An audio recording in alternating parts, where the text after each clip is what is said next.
ગુજરાત ગૌરવ દિન 1 મે 2025ના ઉપલક્ષમાં લોકાર્પણ અને ભૂમિપૂજન તથા શસ્ત્ર પ્રદર્શન કાર્યક્રમમાં આપણી સૌની સાથે મંચ ઉપર ઉપસ્થિત મારા સાથી મંત્રી શ્રી કુબેરભાઈ ડિંડોર, ગુજરાત વિધાનસભાના ઉપાધ્યક્ષ શ્રી જેઠાભાઈ આહિર, મંત્રી શ્રી જગદીશભાઈ વિશ્વકર્મા, પંચમહાલ જિલ્લા પંચાયતના પ્રમુખ શ્રીમતી રેણુકાબેન ડાયરા, રાજ્યસભાના સાંસદ ડોક્ટર જસવંતસિંહ પરમાર, સાંસદ શ્રી રાજપાલસિંહ જાદવ, મારા સૌ સાથી ધારાસભ્ય શ્રી સીકે રાહુલજી, જયેન્દ્રસિંહ પરમાર, શ્રીમતી નિમિષાબેન સુથાર, શ્રી ફતેહસિંહ ચૌહાણ, રાજ્યના મુખ્ય સચિવ શ્રી પંકજકુમાર જોશી, પંચમહાલ જિલ્લાના ભારતીય જનતા પાર્ટીના પ્રમુખ શ્રી મયંકભાઈ દેસાઈ, જિલ્લાના પ્રભારી ડોક્ટર ભરતભાઈ ડાંગર,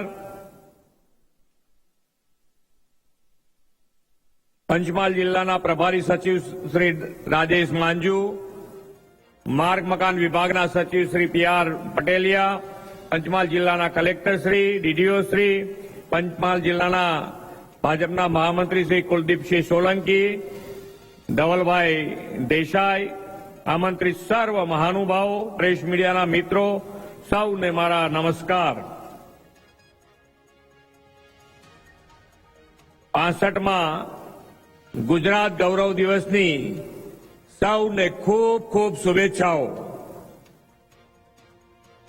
1 મે 1960ના દિવસે ગુજરાત બૃહદ મુંબઈથી અલગ થઈને ભારતના નકશે નવા રાજ્ય તરીકે સ્થાન પામ્યું। આજે તો વિશ્વ નેતા અને યશસ્વી વડાપ્રધાન શ્રી નરેન્દ્રભાઈ મોદીના લીડરશીપમાં ગુજરાત દેશના વિકાસનું રોલ મોડેલ બની ગયું છે। 1960 થી 2001 સુધીની ગુજરાતની વિકાસ યાત્રા અને 2001 પછીની અઢી દાયકાની અવિરત વિકાસ યાત્રા એમ બે સ્પષ્ટ ભેદરેખા આપણો વૈશ્વિક વિકાસ જોઈને સૌ કોઈને દેખાઈ જ આવે છે। આદરણીય શ્રી મોદી સાહેબે વિકાસની રાજનીતિથી સૌના સાથ સૌના વિકાસનો મંત્ર સાચા અર્થમાં ગુજરાતમાં સાકાર કર્યો છે।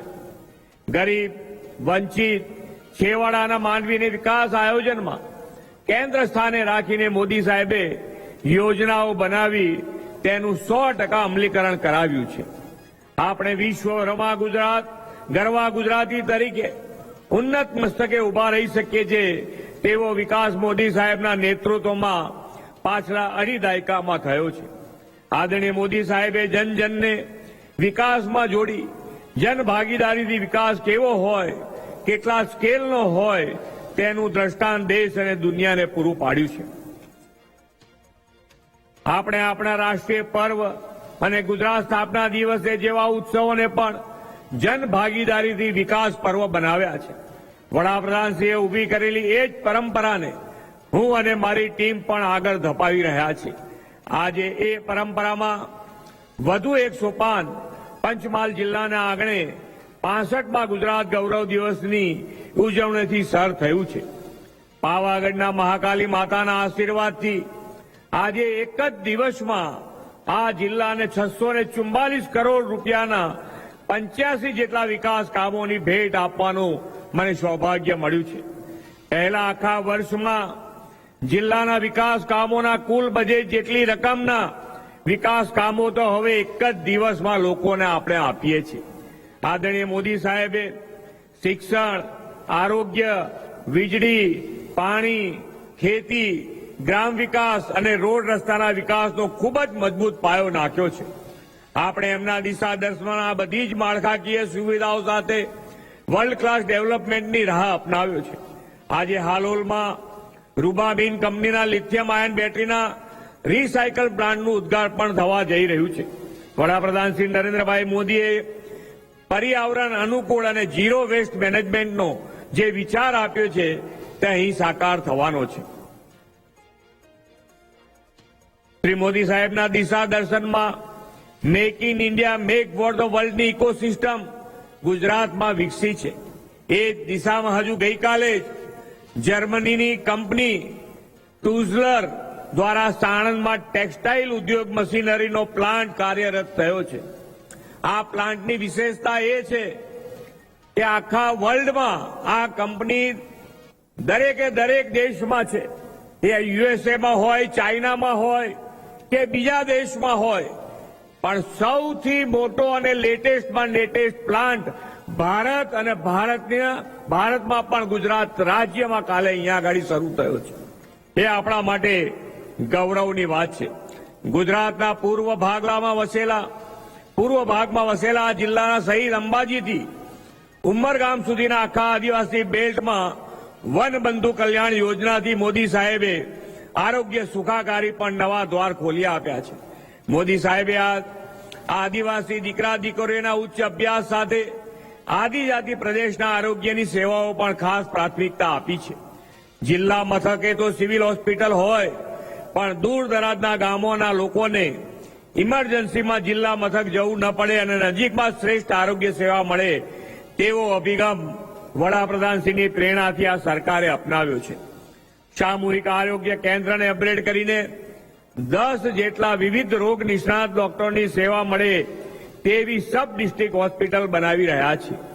મોરવા હડફમાં પણ 18.44 કરોડના ખર્ચે 100 બેડની આવી સબ ડિસ્ટ્રિક્ટ હોસ્પિટલ પંચમહાલના ગ્રામીણ લોકોની સેવામાં કાર્યરત થવાની જ તેનું આજે આપણે ખાતમુહૂર્ત કર્યું છે. હોસ્પિટલો અને આરોગ્ય મંદિરોની સાથે જ વડાપ્રધાનશ્રીએ સૌના આરોગ્યની સંભાળ માટે યોગથી આયુષ્યમાનનો અભિગમ અપનાવ્યો છે. આયુષ્યમાન ભારત પ્રધાનમંત્રી જન આરોગ્ય યોજનાનો લાભ ગરીબ અને મધ્યમ વર્ગીય પરિવારોને સરળતાએ મળે છે. આખા રાજ્યમાં 4.77 લાખથી વધુ લોકોની આયુષ્યમાન ભારત હેલ્થ એકાઉન્ટમાં નોંધણી થઈ છે. આરોગ્યની સુખાકારી ઉપરાંત આદિજાતિ વિસ્તાર સહિત છે ગ્રામીણ સ્તર સુધી પાકી સડક અને કનેક્ટિવિટી મળે તે માટે વડાપ્રધાનશ્રીએ સુનિશ્ચિત કર્યું છે. તેમના દિશાદર્શનમાં આપણે પણ રોડ નેટવર્ક અને ઇન્ફ્રાસ્ટ્રક્ચર વધુ વ્યાપક બનાવતા જઈએ છીએ. આદિજાતિ વિસ્તારમાં પ્રધાનમંત્રી ગ્રામ સડક યોજનામાં બનાવેલા 171 રસ્તાઓના રીસર્ફેસિંગ માટે 250 કરોડ રૂપિયાના કામોની સૈદ્ધાંતિક મંજૂરી આપણે આપી છે. એટલું જ નહીં, ભારે ટ્રાફિક અને વાહનોની વધુ અવરજવર ધરાવતા રસ્તાઓ માટે હાઈ સ્પીડ કોરિડોર વિકસાવીને વધુ સંગીન કનેક્ટિવિટી આપવાની આપણી નેમ છે. આ વર્ષના બજેટમાં આવા 12 જેટલા ગરવી ગુજરાત હાઈ સ્પીડ કોરિડોર વિકસાવવાનું આયોજન કર્યું છે. પંચમહાલ જિલ્લાના સંતરાપુર મોરવા હડપ રોડને ગરવી ગુજરાત હાઈ સ્પીડ કોરિડોર બનાવવા બજેટમાં 670 કરોડ રૂપિયાની મંજૂરી કરવામાં આવી છે. હાઈ સ્પીડ કોરિડોર બની જશે એટલે અંદાજે 3 લાખથી વધુ ગ્રામીણ નાગરિકોને રાજસ્થાન, માનગઢ, એમપી અને એસઓયુ જવા માટેની સુદૃઢ કનેક્ટિવિટી મળશે. એટલું જ નહીં, કાલોલ બાયપાસને 4 લેન કરવાની કામગીરી માટે પણ 110 કરોડ રૂપિયા મંજૂર કર્યા છે. વડાપ્રધાન શ્રી મોદી સાહેબે એક વાત સ્પષ્ટપણે માને છે કે પાણી જ વિકાસનો આધાર છે. આદિજાતિ વિસ્તારમાં જ્યાં ડુંગરાળ વિસ્તાર છે તેવા ગામોમાં પણ પીવાનું અને સિંચાઈનું પાણી પૂરતા પ્રમાણ મળે તેની ચિંતા તેમણે કરી છે. આવા વિસ્તારોમાં લિફ્ટ ઇરિગેશનથી પાણી લિફ્ટ કરીને ઊંચાઈવાળા વિસ્તારોમાં પહોંચાડવાનો આયામ તેમણે અપનાવ્યો છે. આ જિલ્લાના 9 ગામોમાં 13 તળાવોથી પાનમનું પાણી 1250 હેક્ટર વિસ્તારમાં પહોંચાડવા 31 કરોડ રૂપિયાના કામોનું આજે ખાતમુહૂર્ત કર્યું છે. વડાપ્રધાન શ્રી મોદી સાહેબે રાજ્યનો કોઈ પણ વિસ્તાર સર્વગ્રાહી વિકાસથી બાકાત ન રહી જાય તેનું ફૂલ પ્રૂફ આયોજન કર્યું છે. આપણે એ આયોજનને તેમના દિશાદર્શનમાં તેજ ગતિએ આગળ ધપાવીને વિકસિત ભારત 2047 માટે વિકસિત ગુજરાત બનાવવું છે. વડાપ્રધાનશ્રીએ ભારતને 2047માં વિકસિત રાષ્ટ્ર બનાવવાનો સંકલ્પ કર્યો છે. તેમાં આદિજાતિ સહિત સૌના સર્વાંગી વિકાસને પ્રાધાન્ય આપીને ગુજરાતનો વનબંધુ સમાજ પણ અગ્રેસર રહે તેવો તેમનો નિર્ધાર છે. વડાપ્રધાનશ્રીએ વિકસિત રાષ્ટ્રના નિર્માણ માટેના 9 સંકલ્પો આપ્યા છે.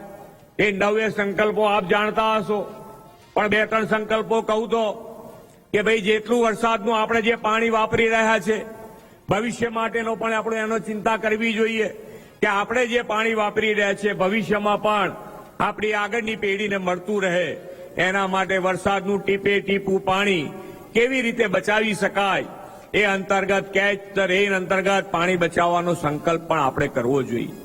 જે પ્રમાણે અત્યારે ગરમીથી માંડીને વરસાદ પણ જે રીતે પડી રહ્યો છે એ પેટર્ન બદલવી હશે તો એના માટે પણ ગ્રીન કવરેજ વધારવું પડશે. આપણે ગ્રીન કવરેજ વધારવા માટે એક પેડ માં કે નામ અંતર્ગત દરેક જણ એક ઝાડ ઓછામાં ઓછું વાવે.